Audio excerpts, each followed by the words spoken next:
বন্ধু তুমি একা হলে আমায় দিও ডাক, তোমার সাথে কথা বলবো আমি সারা রাত। বন্ধু তুমি একা হলে আমায় দিও ডাক, এই এক লাইনের ভিডিও দিয়েই শুরু হয়েছিল কাঠমিস্ত্রি রিপন মিয়ার গল্প। 2016 সালে তৈরি সেই ভিডিও বদলে দেয় তার জীবনের গতিপথ। নেত্রকোনার এক সাধারণ ঘরের ছেলে রিপন মিয়া নিজের পরিশ্রম, কল্পনা আর মজার কন্টেন্ট দিয়ে হয়ে ওঠেন সোশ্যাল মিডিয়ার পরিচিত মুখ। আজ তার ফেসবুক ফলোয়ার সংখ্যা 18 লাখের বেশি, কিন্তু এই ভালোবাসার পথ যেন সবসময় মসৃণ ছিল না।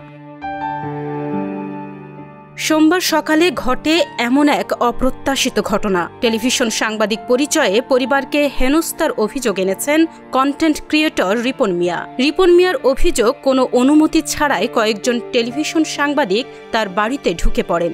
পরিবারের নারী সদস্যরা ঘরে থাকা সত্ত্বেও তাদের গোপনে ভিডিও করা হয়, এমনকি ক্যামেরা দূরে রেখে উল্টোপাল্টা প্রশ্ন করা হয় পরিবারের সদস্যদের। সোমবার তার ফেসবুক পেজে দেয়া এক পোস্টে তিনি লিখেছেন, আমি রিপন মিয়া, আপনাদের ভালোবাসা ও সাপোর্টে আমি 2016 সাল থেকে দীর্ঘ 9 বছর ধরে এই স্থানে আসতে পেরেছি। এ সময়ে আমার দ্বারা কারো ক্ষতি করার কোনো রেকর্ড নাই, এমনকি যে কোনো কন্টেন্ট ক্রিয়েটর আমাকে ডাকলে আমি সব সময় সাড়া দিয়েছি।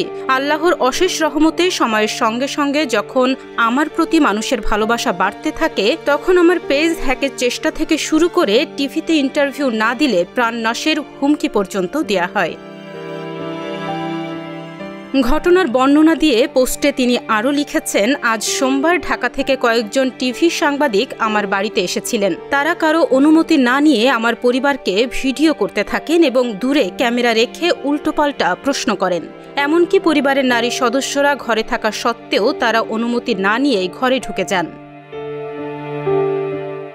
রিপন মিয়া আরও লিখেছেন, আমি সবসময় বলে এসেছি যে আমার শিক্ষা নেই, পড়াশোনা করতে পারিনি। স্বাভাবিকভাবে আমার পরিবারের কোনো সদস্যই শিক্ষিত নন এবং কখনোই তারা মিডিয়ায় মুখোমুখি হয়নি। আমি কোনো সময় আমার পরিবারকে ফেসবুকে দেখিয়ে টাকা আয় করতে চাইনি।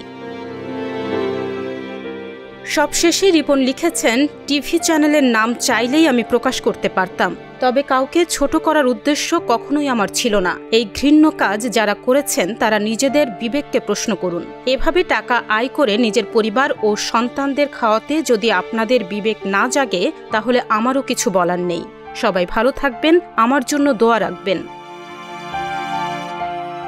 রিপন মিয়ার এই নীরব প্রতিরোধ একজন কন্টেন্ট ক্রিয়েটরের কণ্ঠে উঠে এসেছে সম্মানের আহ্বান। তিনি চান সাংবাদিকতা হোক দায়িত্বশীল আর মানুষ হোক মানবিক। তাহনিয়া ইয়াসমিন, জাগো নিউজ।